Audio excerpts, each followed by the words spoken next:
Horlama, uyku sırasında üst hava yollarından geçen havanın etrafındaki yumuşak dokuları titretmesiyle meydana gelen bir sestir. Normalde de uyku sırasında üst hava yolları bir miktar daralmaktadır. Bu darlığın şiddeti horlamanın şiddetini etkilemektedir. Darlık ne kadar fazlaysa ortaya çıkan, uyku sırasında nefes alıp verirken ortaya çıkan ses de o kadar şiddetli olmaktadır.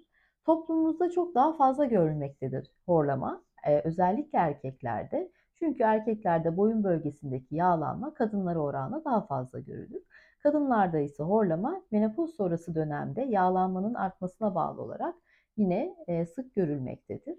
Horlamaya neden olan sebepler arasında anatomik bozuklukları ya da yaşam tarzı değişikliklerini sayabiliriz. Anatomik bozukluklar arasında üst hava yollarındaki, burun yollarındaki darlık, geniz etinin büyümesi, bademciklerin büyümesi, küçük dilin büyümesi, çenenin geride yerleşmesi gibi nedenler horlamayla sonuçlanabilir.